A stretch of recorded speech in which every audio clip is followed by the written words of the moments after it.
मधुमती के दो बेटे थे, अजय और विजय। अजय की शादी प्रज्ञा से हुई थी और विजय की शादी संध्या से। प्रज्ञा घर की बड़ी बहू होने के सारे फर्ज अदा करती थी, लेकिन फिर भी हमेशा प्रज्ञा की बेइज्जती हुआ करती थी क्योंकि वो तालीम याफ्ता नहीं थी। मधुमती, तेरी बड़ी बहू तो बड़ा ही जायकेदार खाना बनाती है, बस खाना ही बनाती है, बाकी कुछ उसकी कुव्वत में नहीं। क्या मतलब? अब क्या बताऊं, मेरी बड़ी बहू अनपढ़, कहीं कुछ पढ़ने को दो तो इसकी नानी मर जाए, ये तो ऐसी ही है। तो उसको दफा करो, मेरी छोटी बहू से मिलो, संध्या। ये ग्रेजुएट भी है और मुलाजमत भी करती है। अच्छा है। मालती को बुरा लग रहा था कि मधुमती खुलेआम प्रज्ञा की बुराई कर रही है। एक रोज की बात है, अजय और विजय घर लौटे। वो दोनों काफी फिक्र में नजर आ रहे थे। क्या हुआ? तुम दोनों की शक्ल पे 12 क्यों बजे हुए हैं? नगर पालिका से नोटिस आई है कि हमारा घर गैर कानूनी है और जल्दी ही वो हमारा घर तोड़ने वाले हैं। हम तो सालों से यहाँ रह रहे हैं, तो ये घर गैर कानूनी कैसे होगा? मालूम नहीं अम्मा, कुछ समझ नहीं आ रहा। और बस तब से अजय और विजय के अदालत के चक्कर शुरू हो गए। कुछ माह गुजर गए, आखिर अदालत ने फैसला कर ही दिया। आप लोगों का घर गैर कानूनी है और नगर पालिका जल्दी उसे तोड़ देगी। ये सुनते ही मधुमती के कदमों तले जमीन खिसक गई। सारे घर वाले परेशान हो गए और अगले ही रोज विजय अजय के पास आया। भाईजान, मुझे कंपनी की जानिब से एक फ्लैट मुहैया हुआ है। ये तो बहुत अच्छी बात है, लेकिन फ्लैट थोड़ा छोटा है, उसमें हम सब एक साथ नहीं रह सकते, इसलिए हम सोच रहे थे कि मैं और संध्या शिफ्ट हो जाते हैं। अजय समझ गया था कि विजय अब अलग होना चाहता है। वो बगैर कुछ कहे ही हामी भर देता है और अगले ही रोज विजय और संध्या घर से चले गए। अजय ने एक घर किराए पर ले लिया और दूसरी जानिब उसे मुलाजमत से बर्खास्त कर दिया गया। अजय बहुत ही उलझन में था। आप क्यों रो रहे हैं? ये मुसीबत तो खत्म होने का नाम तक नहीं ले रही, एक के बाद एक बढ़ती ही जा रही है। मुझे मुलाजमत से बर्खास्त कर दिया गया। ये सुनकर प्रज्ञा भी हैरान हो गई, लेकिन उसने अजय को दिलासा दिया। कोई बात नहीं, आप फिक्र मत कीजिए, आपको कब्ल से भी बेहतर मुलाजमत हासिल होगी। लेकिन किराया भी तो देना पड़ेगा ना, इतने सारे खर्चे तब तक कैसे चलाऊंगा? हम दोनों मिलकर कुछ कर लेंगे। हम दोनों क्या ही कर सकते हैं? मैं खाना बना सकती हूँ, आप फरोख्त कर सकते हैं। कोई काम बड़ा या छोटा नहीं होता। अगर हम दोनों मिलकर कोशिश करें तो इन सारी मुसीबतों का हल निकाल सकते हैं। तुम वजह फरमा रही हो। प्रज्ञा ने सारी बात अपनी सास मधुमती को बताई। तुम वजह फरमा रही हो बहू, मुश्किल के वक्त हम सबको मिलकर मुकाबला करना चाहिए। लेकिन हम क्या खाने की चीज फरोख्त कर सकते हैं? बाजार में तो सब कुछ कब्ल ही फरोख्त होता है। हम कुछ न कुछ अलग तो तलाश ही लेंगे। चलिए बाजार देख कर आते हैं। प्रज्ञा अजय को अपने साथ बाजार ले गई और वो लोग हर खाने की रेडी देखने लगे। चाट, भेलपुरी, फ्रैंकी, मैगी, पराठे, सब कुछ तो कब्ल ही फरोख्त हो रहा है। क्यों ना हम इन दोनों चीजों को मिला दें? क्या मतलब? मतलब आपने मैगी फ्रैंकी तो खाई है ना, उसमें फ्रैंकी मैगी एक साथ है, वैसा ही कुछ। तो अब क्या हम मैगी पराठे फरोख्त करें? वैसे तरकीब बुरी नहीं है, सस्ते में बन भी जाएगा और फरोख्त भी बहुत होगा। वाकई? प्रज्ञा ने दुकान से कुछ मैगी के पैकेट्स खरीद लिए। प्रज्ञा ने मैगी बनाई और फिर उस मैगी को पराठे के आटे में भर के उसके पराठे बनाए। सासू माँ, चक्कर बताइए कैसा बना है? मधुमती ने एक पराठा खाया। वाह बहू, ये तो बहुत बढ़िया है, बहुत खूब। प्रज्ञा ने एक पराठा अजय को भी दिया। अजय तो बड़े मजे से पराठा खा रहा था। क्या हुआ, आपने बताया नहीं कि कैसा बना है? बहुत खूब, एक और मिलेगा? प्रज्ञा ने अपने शौहर और सास को और मैगी के पराठे खिलाए और खुद भी खाया। सबको उसके मैगी के पराठे की तरकीब अच्छी लगी। अगले ही रोज प्रज्ञा ने बाजार में मैगी पराठे का स्टॉल खोल दिया। बाजी, ये मैगी पराठा क्या है? मैगी और पराठा की अजमेइश, खाकर तो देखो, बहुत मजेदार होता है। ठीक है, एक मैगी पराठा दे दीजिए। प्रज्ञा ने उस लड़के के लिए एक मैगी पराठा बनाया। उस लड़के ने वो चखा और उसके चेहरे पे मुस्कान आ गई। ये तो लाजवाब है। ऐसा पराठा मैंने कभी नहीं खाया, हरगिज नहीं। उस लड़के की बात सुनकर कई और खरीदार प्रज्ञा के ठेले पर मैगी पराठा खाने आए।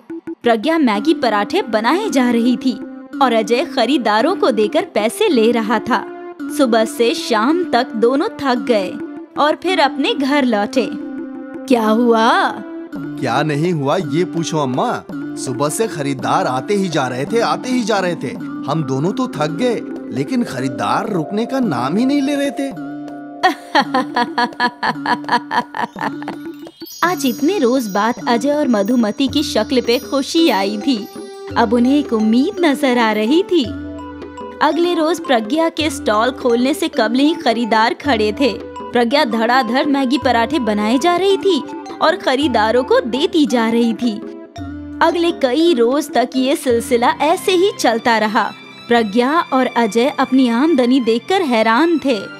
हमारी एक रोज की कमाई मेरे आधे माह के पगार जितनी है प्रज्ञा।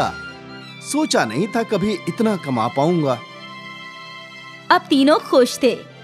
जल्दी ही प्रज्ञा ने काम पर कुछ और लोग रख लिए। खरीदारों में इजाफा होता ही जा रहा था और साथ ही उनके मुनाफे में भी। बस 6 महीने में प्रज्ञा और अजय ने नए घर का डाउन पेमेंट अदा किया और वो लोग अपने नए घर में आ गए। मैंने हमेशा तुम्हें कम समझा है, ये सोचकर कि तुम तालीम याफ्ता नहीं हो, क्योंकि मुझे इल्म नहीं था कि तुम क्या हो। तुम्हारा हुनर और ख्वाहिश तालीम से कहीं ज्यादा बढ़कर है बेटा। तुम अजय की मदद करना चाहती थी और तुमने कर दिया। मुझे तुम पर बहुत फक्र है। प्रज्ञा की सास ने आज पहली मर्तबा उसे गले से लगाया।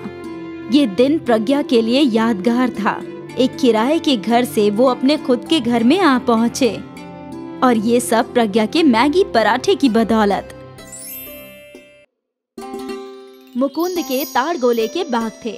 वो ताड़गोले के दरख्त पर चढ़कर ताड़गोले तोड़ता था और फिर इन ताड़गोलों को साहूकार को फरोख्त कर उससे पैसे कमाता था।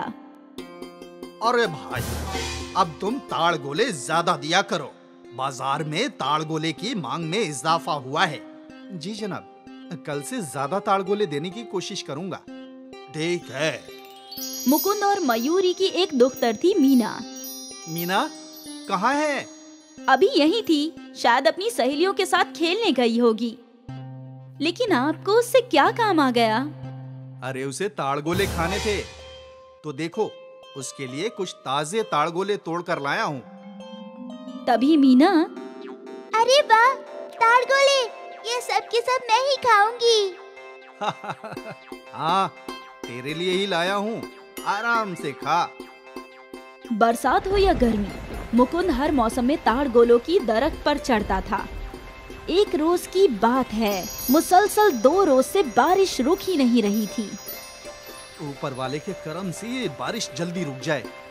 आज दरख्त पर होशियारी से चढ़ना, दरख्त की शाख भी गीली होगी। हाँ, होशियारी से ही चढ़ूंगा। मैं कोई नौसुखिया थोड़ी हूँ। इल्म है आप उस्ताद हैं, लेकिन फिर भी ख्याल रखिएगा।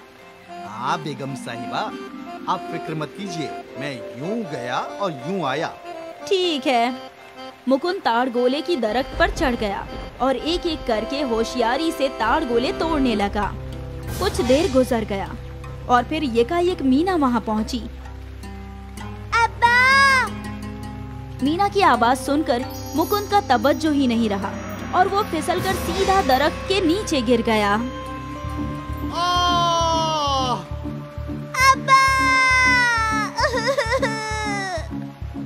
मीना ने फौरन कुछ गांव वालों को आवाज लगाई। सब दौड़े चले आए। चाचा, अब्बा गिर गए। गांव वाले दौड़ते हुए वहां पहुंचे। मुकुंद का ऑपरेशन किया गया, लेकिन अब वो अपने पैरों पर खड़ा भी नहीं हो सकता था। अब क्या होगा? अब हमारा घर कैसे चलेगा?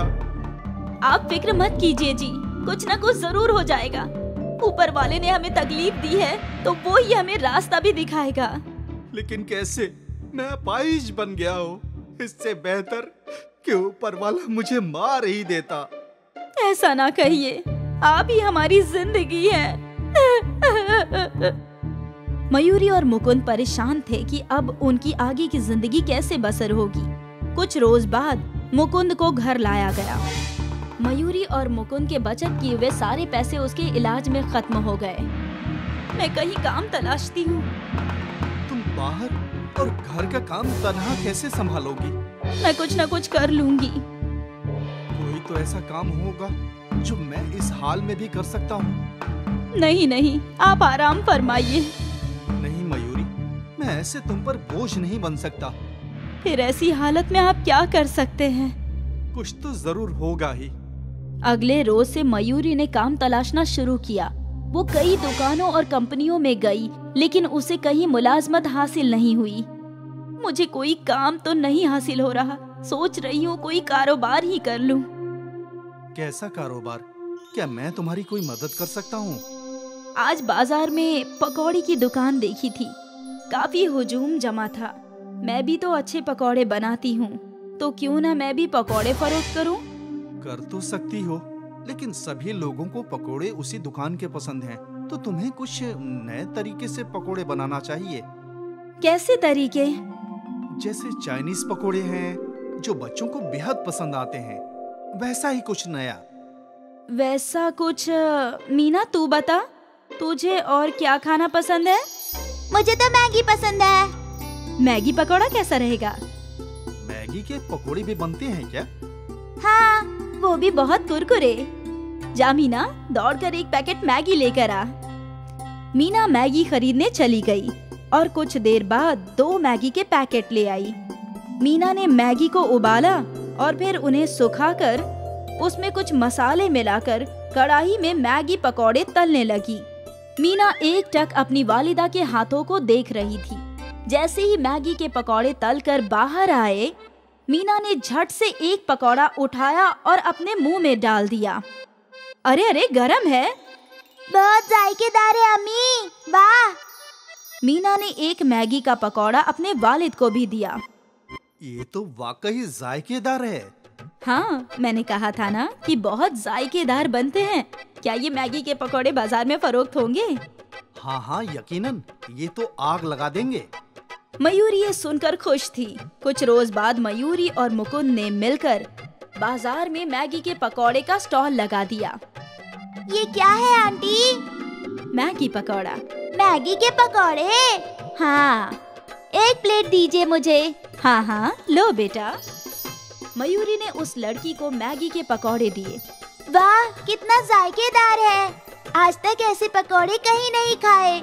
उस लड़की को देखकर कई और लोगों ने मयूरी के मैगी पकौड़े चखे।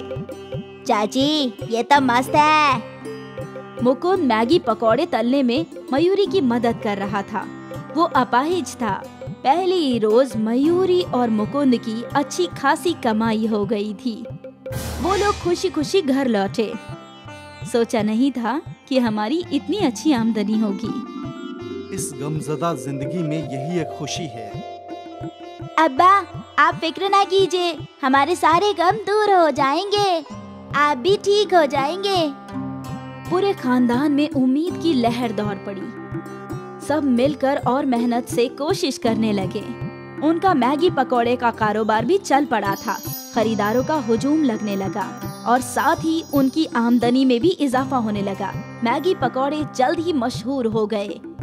उनकी आमदनी में इतना इजाफा हुआ कि मुकुंद का अच्छे से अच्छा इलाज शुरू हो गया। इस ट्रीटमेंट से उम्मीद है मुकुंद जी आप चल पाएंगे। कुछ जरूरी सर्जरी करनी होंगी, लेकिन आपका जिस्म इस ट्रीटमेंट को अच्छे से रिस्पॉन्स दे रहा है। ये खबर भी उस खानदान के लिए अच्छी थी।